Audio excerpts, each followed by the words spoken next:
what the F do you think you're doing? Are you still on the effing phone? But like, he was going off at me.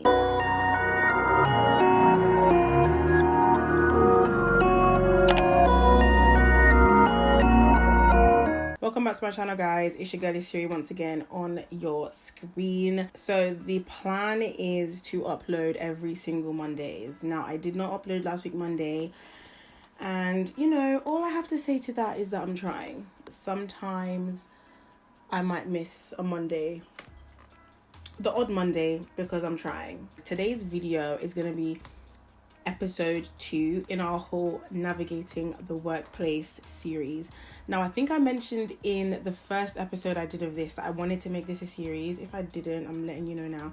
I want to make it a series. I did graduate 2 years ago. That might sound far away for some people. I feel like it's still quite close for me, but there's a lot of things I feel like I'm still learning about the workplace. You know, I've gone through a few things since I graduated in the working world, and I feel like I have some valuable advice to give to people who are graduates, maybe even still in university in their final year. These are just things to expect.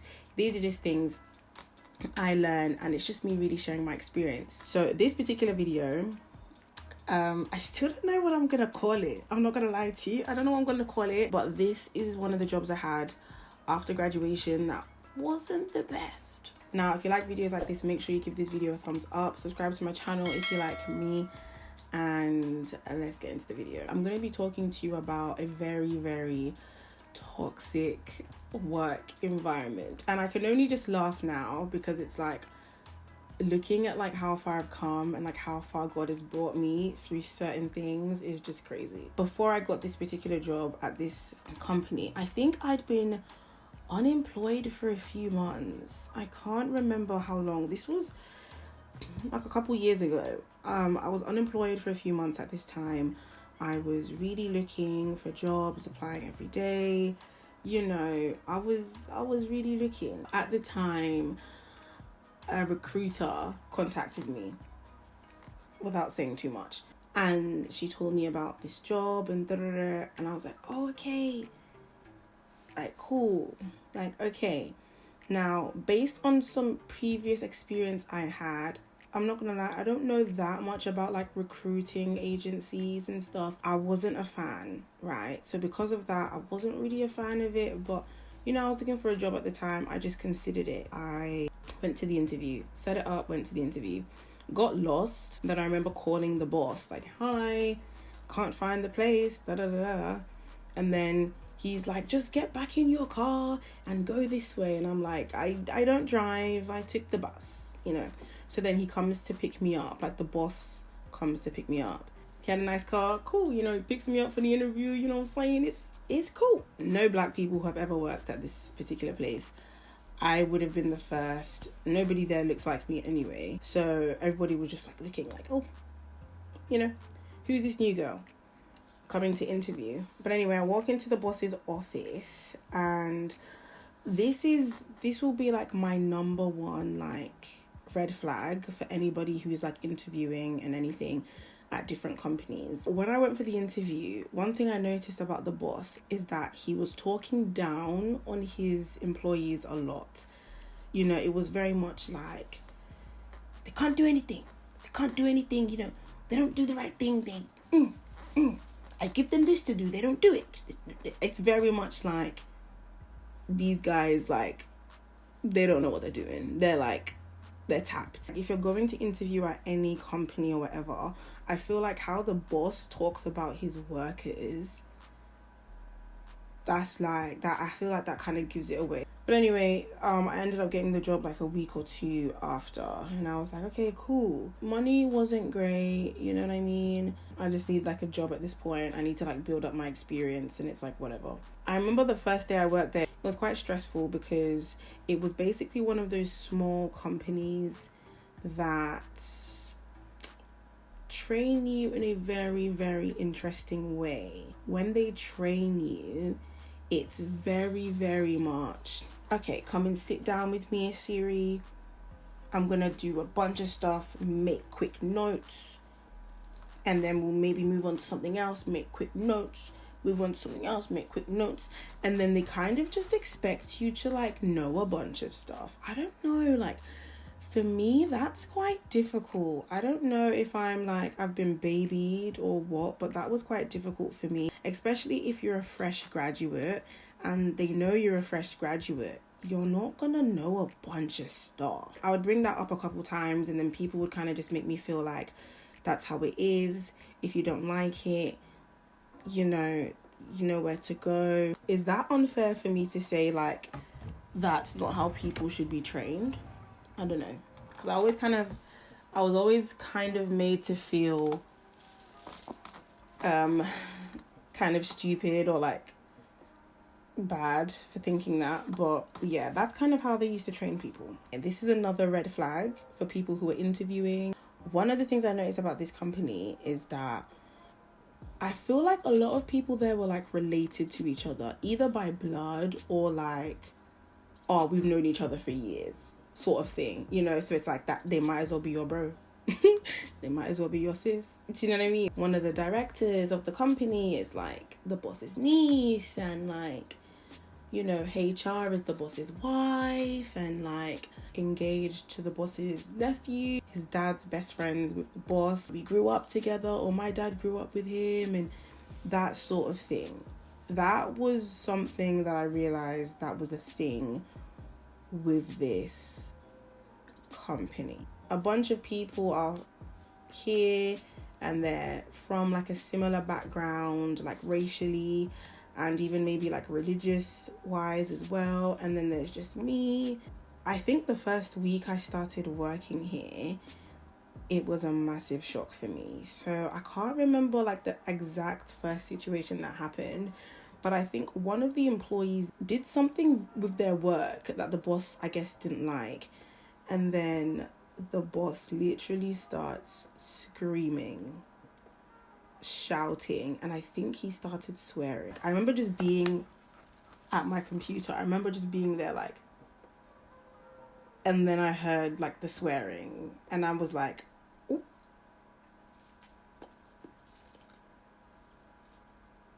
But then like trying to get on with it, acting like you didn't really hear that.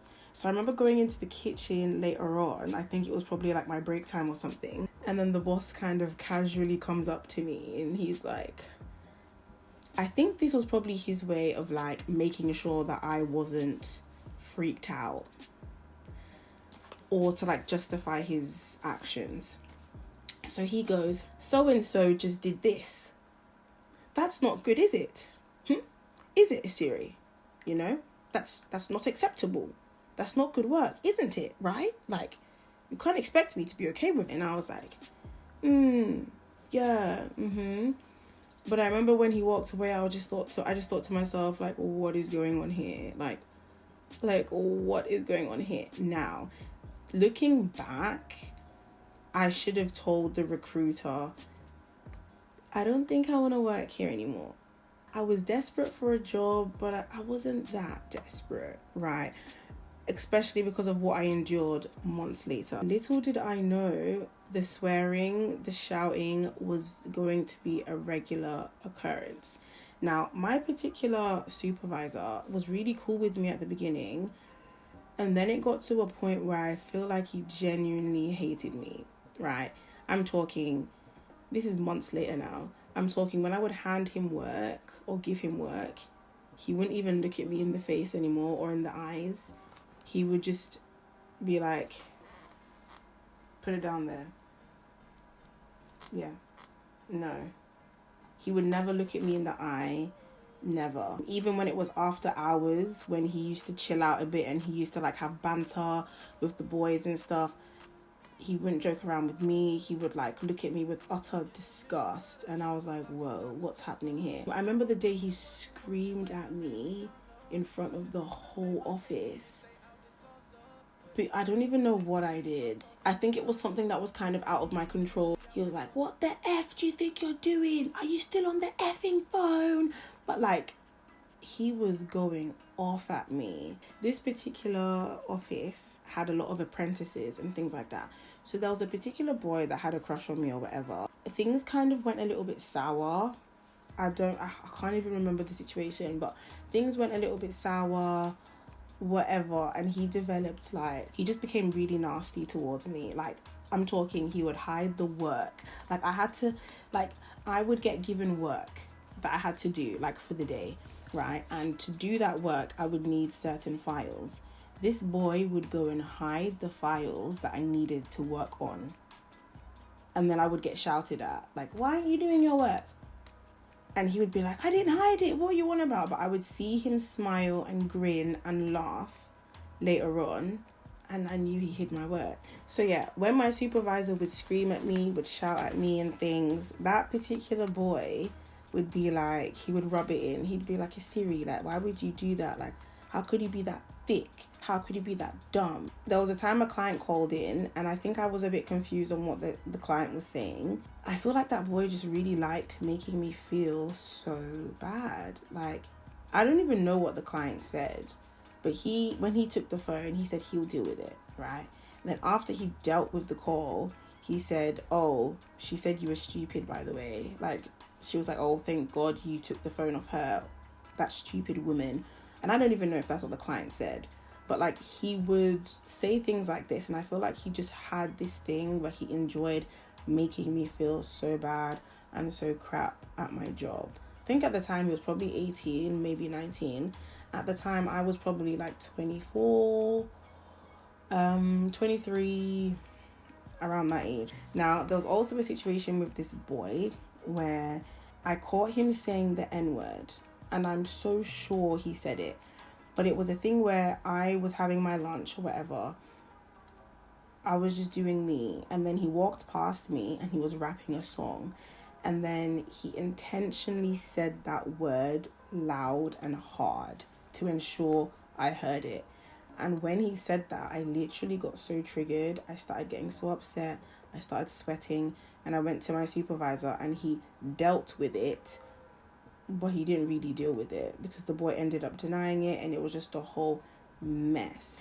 There was also another situation where there was another boy that used to work there. I think he had some like behavioral issues and stuff like that. He would lash out a lot. There was a day that he like low-key attacked me with scissors, or he was attempting to, but in his head you can tell he probably thought it wasn't that deep. But now that I think back, I'm like, you attacked me with scissors.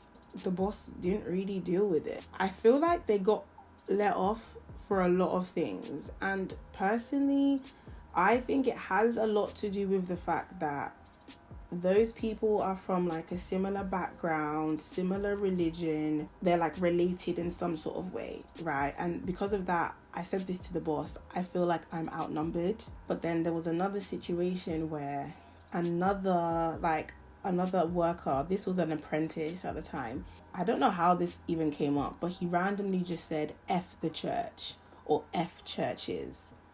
And then I turned around and I was like, what do you think you're doing? And everybody was like gassing him, egging him on. And I said, if I said F the insert the church equivalent for your religion, it would be a problem. But because I'm the only Christian here and I'm outnumbered, you guys think it's okay. And I remember sending my supervisor and HR an email about this, and they were like, that's unacceptable, we don't do that, blah blah blah. And I don't even know what got done about that. I don't even know what got done. My supervisor said, we're gonna have a meeting about this because that's unacceptable, that's wrong, it's uncalled for. And we never had the meeting. And I think when we actually did have a meeting, probably like a couple weeks later, my situation wasn't even brought up. So I knew this wasn't the place for me. I remember the day my boss literally said to everybody, when the Almighty was handing out common sense, he missed each and every one of you. And I was like, oh. And I was like, okay, there's definitely a problem here. I've never ever experienced anything like that in my life. I would go home crying a lot of the time, and I would go on YouTube and research, how do you know it's time to leave a toxic environment, or how do you know when you're in a toxic environment? If you have to do that, then it probably is toxic. When everybody's like saying you're a snitch, it makes you just feel like, okay, I have to suffer in silence with all of this. When the boss is calling you stupid on a daily basis, making you feel so dumb, you're just kind of like, maybe I am dumb, you know. Eventually I stopped working there, but I realized that after I stopped working there and then the job search continued, going for interviews would make me way more nervous than I used to be. Yeah, it really ruined my self-esteem working there. Honestly, the kind of insults that I heard in that place was things I've never heard in my life. I'm the type of person that really hates swearing. When people are just effing and this and that and they're just hella loose with how they talk, that really triggers me, you know. And when the boss is like screaming at you till he's red in the face, spitting everywhere, he's calling you dumb, you know, it's a lot to deal with, and you're not making that much money either. He made a comment once and he was like, I never got to this point in my career leaving at 5 p.m. And I was like, but you don't pay for overtime. So that is basically the worst place I ever worked at. I feel like the story was a lot more dramatic in real life from how it sounds now that I'm telling it. But yeah, guys, recognize the signs. If it doesn't feel right, it probably is not. Not everywhere you go for an interview at is where you're supposed to be working. Point blank, period. If you go for the interview, you're seeing some funny things, you're sensing some funny things, something's off, you probably shouldn't work there. Like, after I left that place, I was like, I'm gonna take my time and find where I'm actually supposed to be, where God wants me to be, where I will really thrive. Because you want to be working at a place where you feel pushed to grow, you know. But yeah, guys, I've been rambling for so long. I hope this video was actually helpful to some people. If it wasn't, I'm sorry. Do you guys have any toxic workplace situations? Let me know. Subscribe to my channel if you enjoyed it. Give the video a thumbs up because it really helps me out. Leave a comment because it does help the YouTube algorithm. It really does. And I'll see you next Monday for a new video. Bye.